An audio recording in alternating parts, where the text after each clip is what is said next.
বন্ধুরা, খামারের আরেকটা জায়গা যেটা আসলে আমি যদিও বলছিলাম ড্রাগনের বাগানের পুরা বাগানটা বিশেষ করে নিচে পরিষ্কার রাখা। তো আমাদের উপজেলা কৃষি কর্মকর্তা যিনি উনি ভিজিটে এসে উনি নাকি পরামর্শ দিয়েছেন, যেহেতু এখন ড্রাই, এটা জানেন যে আপনারা এপ্রিল চলে আসবে, এটা আমি মার্চের শেষের কথা বলছি। এখন কৃষি কর্মকর্তারা যেটা বলছেন, ড্রাগনের যে বাগানটা, পুরো বাগানটা এমন কোনো পরিষ্কার করে নিচে এমন কোনো সবজি দেওয়া যেন মাটিকে ছায়া দিয়ে একটু স্যাঁতসেঁতে রাখে।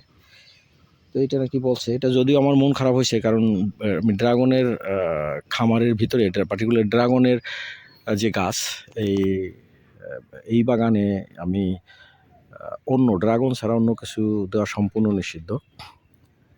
তো কৃষিবিদরা যেহেতু পরামর্শ দিয়েছেন, সেই অনুযায়ী দেখছি তাদের পরামর্শটা আসলেই সঠিক। এই কারণে কেন সঠিক সেটা আমি বলতেছি। দেখেন, ড্রাগনের গাছও কিন্তু ভালো আছে, এক কথায় যদি বলি। আর এই গাছ ভালো থাকার অন্যতম কারণ হচ্ছে কি, আমার খামারে অর্গানিক জৈব সার, এক কথা যদি বলি জৈব সার ব্যবহার করি। তার দুটা উদাহরণ দেখাই। দেখেন জৈব সার কী কী দেই। এই দেখেন, এটা পুরোটা কিন্তু জৈব সার, এটা বোঝা যাচ্ছে না, আপনারা বুঝাইতে পারতেছি কিনা। এইটা দেখেন, এইটা কিন্তু জৈব সার। এটা কচুরি আছে, কচুরি পানা যারা চেনেন, এই কচুরি পানা এখানে জমানো হয়েছিল, এগুলো পচে শুকাইছে, যখন এইটা খেতে দেওয়া হয়েছে, খামারে দেওয়া হয়েছে, এবং এটা আরও কিছু আছে অব্যবহৃত, এটা আবার বৃষ্টি হয়ে যখন আরেকটু ভিজা ভিজা হবে তখন এটা আবার দেওয়া হবে, অথবা প্রয়োজন যখন হয় তখন শুকনাটা দেওয়া হয়, বৃষ্টি পেলে তো এমনি ভিজে আরও সেটা মাটির নিচে যায়। এই যে দেখেন, অর্গানিক জৈব সার, এক কথায় এটা কচুরি পচা। দ্বিতীয় যেটা করা হয়, দ্বিতীয় হয়েছে, আপনারা জানেন, দ্বিতীয় আরেকটা হচ্ছে যে খৈল পচা। এই দেখেন, এটা এরকম ড্রামে ড্রামে খৈল পচা আছে, এটা পুরোটা হচ্ছে খৈল পচা। এটা হচ্ছে এই খোলটা পূর্তি গাছের, এই দেখেন, এক কথায় যদি বলি, এই যে গাছের গোড়ায় দেখেন কি কি আছে আমি দেখাই। এই যদি বলেন অর্গানিক, দেখেন এই যে জৈব সার, এই যে কচুরি পচা, তারপরে হচ্ছে গোবর সার, এগুলা এই, আর আর হচ্ছে খৈল পচা, খৈল যেটা দেখালাম খৈল পচা, ওইটাও দেওয়া হয়। তো আমি অত টেকনিক্যাল না, এখানে টেকনিক্যাল লোকজন আছে এটা ম্যানেজ করার জন্য, তো তারা যতটুকু যেটা প্রতি গাছের গোড়ায় লাগে ততটুকু দেয়।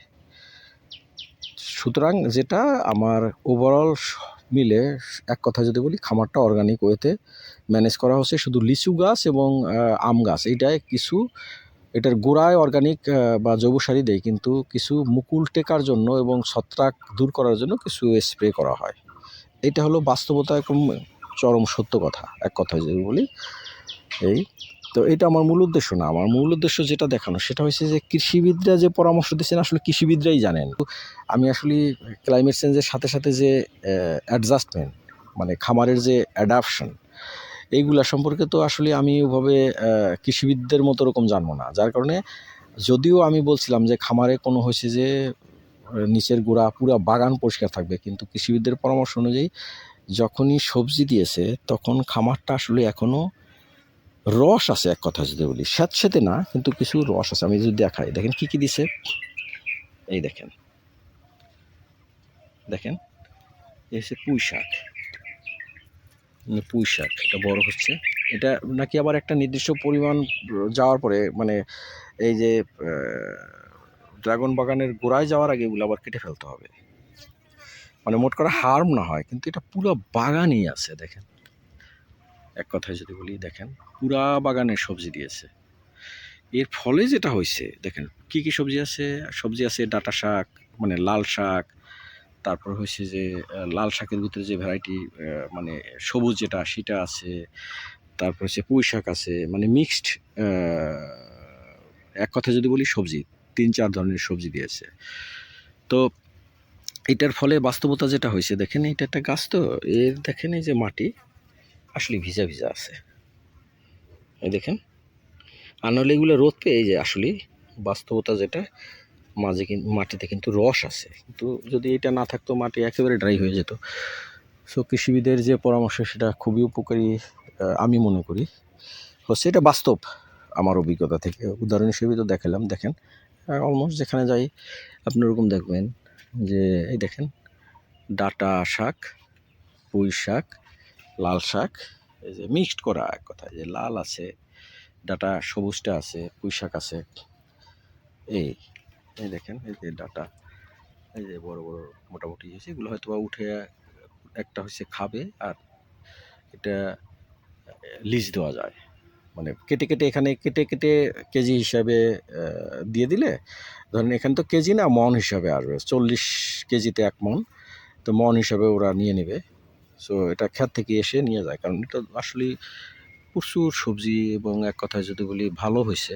সো এটা এটা খাওয়ার পরে যেগুলো থাকবে সেগুলো তো আসলে সঙ্গত কারণেই বিক্রি হবে, এবং এটা যেটা হয় যেটা একটা কস্টিংও চলে আসলো। সো এটা হচ্ছে যে একই বাগান থেকে কিভাবে একাধিক রেজাল্ট পাওয়া যেতে পারে সেটার একটা উদাহরণ, এটা আপনাদের সাথে শেয়ার করলাম বন্ধুরা। তো দেখেন নিচে হয়েছে সবজি, উপরে হয়েছে ড্রাগন গাছ, যেগুলো গাছের যে কোনো ইম্প্যাক্ট হয়েছে বা খারাপ হয়েছে তা কিন্তু না, আসলে ওভারঅল গাছ কিন্তু বেশ, যদি বলি ওভারঅল ড্রাগন ক্ষেতটা ভালোই আছে। তো ভালো থাকবেন সবাই, দোয়া রাখবেন। আমি কাঁঠালের উপরে, কাঁঠাল গাছের কি অবস্থা সেটার উপরে একটা ভিডিও দিতে চাচ্ছি, এটা হয়তো বা খুব তাড়াতাড়ি পাবেন ইনশাল্লাহ। ওকে, সবাই আমার খামারের আমাদের জন্য দোয়া রাখবেন, ব্রাদার্স গ্রিন অ্যাগ্রোর জন্য দোয়া রাখবেন। ভালো থাকবেন, আসসালাম।